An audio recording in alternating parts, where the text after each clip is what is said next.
रश्मि बैठकर अखबार पढ़ने लगी।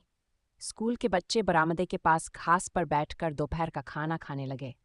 विशाल भी अपना डब्बा खोलते हुए बोला, रश्मि जी अब आ भी जाइए, खबरें तो बाद में भी पढ़ी जा सकती हैं, मुझे तो बड़ी जोर की भूख लगी है। लेकिन मुझे भूख नहीं है, तुम खा लो। अखबार से नजर हटाए बगैर रश्मि बोली, इसका मतलब आज फिर रमेश जी से झगड़ा हुआ होगा? विशाल ने रश्मि की उलझन समझते हुए पूछा। हाँ, रात को वे देर से शराब पी कर आए, खाने में मिर्च कम होने पर तुनक पड़े और बेवजह मुझे मारने लगे। कहते हुए रश्मि की आंखें भर आई। बात जारी रखते हुए उसने आगे बताया, मैं रात भर सो न पाई, सुबह सुबह ही तो आंख लगी थी। अगर मैं जल्दी स्टेशन ना पाती तो ट्रेन निकल जाती।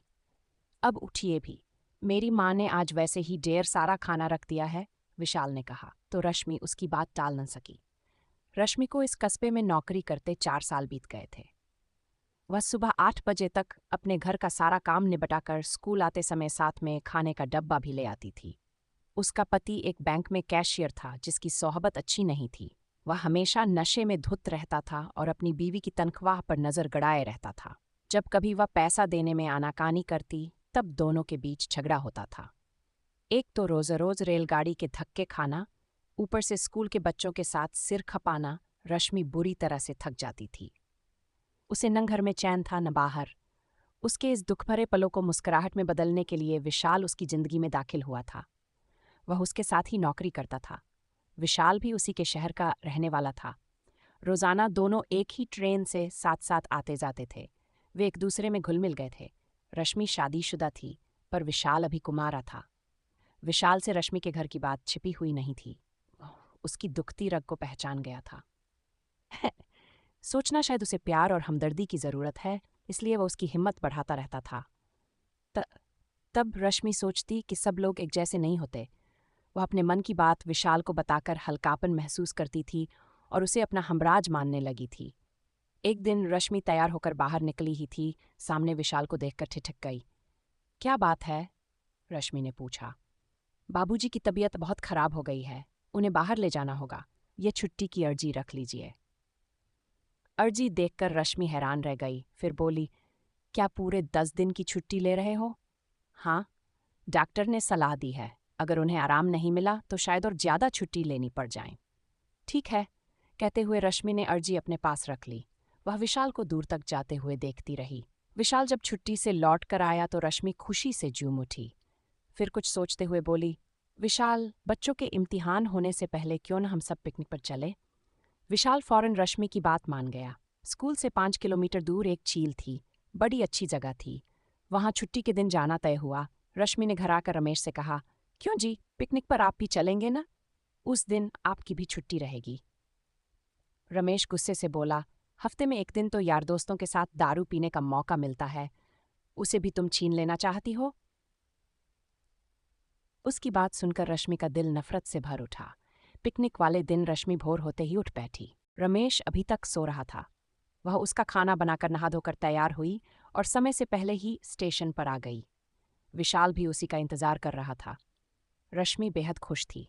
उसने अपने सिंगार में कोई कमी नहीं रखी थी। उसके जिस्म से इत्तर की बड़ी अच्छी महक आ रही थी। रश्मि की खूबसूरती देखकर विशाल अंदर ही अंदर तड़प उठा। उससे रहा नहीं गया, बोला, रश्मि जी, आप आज बहुत हसीन लग रही हैं। शायद वह विशाल से तारीफ सुनना चाहती थी, इसलिए उसके गाल और ज्यादा गुलाबी हो गए। सभी बच्चे भोजन कर आराम करने लगे, लेकिन विशाल झील के किनारे एक इमली के पेड़ तले बैठा था। अरे तुम यहाँ बैठे हो, मैं तुम्हें कब से खोज रही हूँ। रश्मि उसके बिल्कुल नजदीक आ बैठी। बस यूं ही इस झील की लहरों को देख रहा हूँ। पानी कितना ठंडा है। थोड़ी देर दोनों के बीच चुप्पी छाई रही। अचानक रश्मि बोली, विशाल जी कहो। रश्मि की ओर निगाहें घुमाते हुए विशाल ने पूछा, मैं चाहती हूं कि तुम मुझे अपना लो। अटकते हुए रश्मि ने कहा। विशाल हैरान रह गया। बोला, लेकिन आप तो शादीशुदा हैं। जिसे तुम शादी कहते हो वह नरक है। वहां सांस लेते हुए भी मुझे दर्द होता है। अगर तुम हाँ कह दो तो मैं अपने मर्द से तलाक ले लूंगी। रश्मि जी, झगड़े हर घर में होते हैं, लेकिन इसका मतलब ये तो नहीं कि बीवी और मर्द हमेशा के लिए एक दूसरे से अपना मुंह मोड़ लें, समझाते हुए विशाल ने कहा। फिर मैं क्या करूं? विशाल, मैं अब बिल्कुल टूट चुकी हूं। मुझे तुम्हारे सहारे की जरूरत है। बोलो, मेरा साथ दोगे? रश्मि उसकी आंखों में झांकते हुए बोली, विशाल सोच में डूब गया। वह फैसला नहीं कर पा रहा था। कुछ देर बाद उसने कहा, मर्द अगर गलत रास्ते पर जाता है तो बीवी ही आगे आकर उसे सही रास्ते पर लाती है।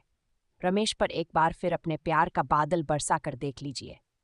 आओ, अब चले, सूरज ढलने लगा है, उठते हुए विशाल ने कहा। रश्मि किसी मुजरिम की तरह विशाल के पीछे पीछे चल पड़ी। उनके स्कूल से जिले की हॉकी टीम में हिस्सा लेने के लिए 2 लड़कियों को चुना गया था। रश्मि ने विशाल से कहा, अगर तुम भी मेरे साथ चलोगे तो सफ़र अच्छा कट जाएगा। आप कहती हैं तो चल देता हूँ, विशाल बोला। उनके जिले की टीम मैच जीत गई थी।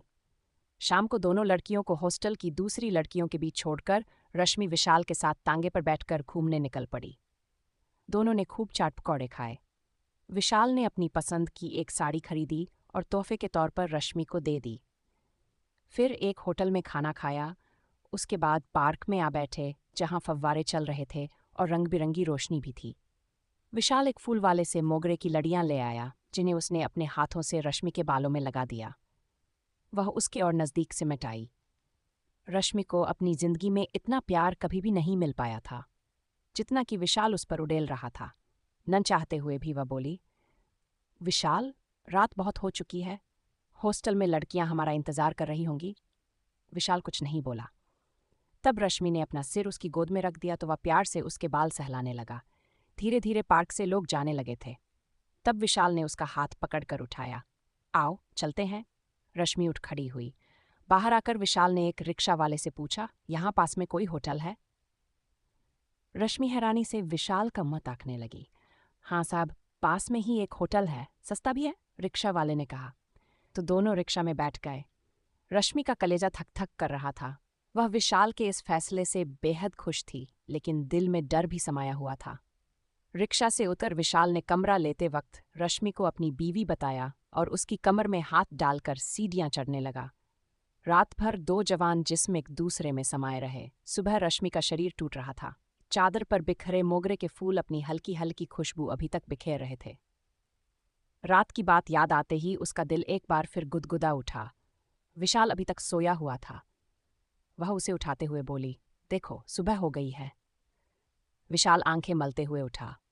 उसने रश्मि को एक बार फिर अपनी बाहों में भरने की कोशिश की तो वह छिटकते हुए बोली, हटो, जाने रात भर लड़कियां हॉस्टल में कैसे रही होंगी। वे दोनों तैयार होकर हॉस्टल पहुंच गए। तकरीबन 4 महीने बाद विशाल का वहां से तबादला हो गया तो रश्मि तड़प उठी। उससे बिछड़ते वक्त विशाल ने कहा, मैं 1 हफ्ते बाद तुमसे मिलने आऊंगा। इस बीच तुम भी अपने आदमी से तलाक के बारे में पूरी बात कर लेना। जल्दी ही हम दोनों ब्याह कर लेंगे। रश्मि ने आंसू भरी निगाहों से उसे विदा किया। अब वह फिर से अकेली स्कूल जाने लगी। विशाल के इंतजार में हफ्ते, महीने और फिर साल बीतते गए, पर न तो विशाल की कोई चिट्ठी आई और न ही वह खुद आया। बाद में रश्मि को पता चला कि विशाल तो वहां जाकर शादी कर चुका है। वह अपने आदमी के अलावा दूसरे मर्द द्वारा भी ठगी जा चुकी थी। तो दोस्तों, वीडियो अच्छी लगी हो तो चैनल को सब्सक्राइब ज़रूर करें। मिलते हैं अगली वीडियो में, तब तक के लिए love you and take care.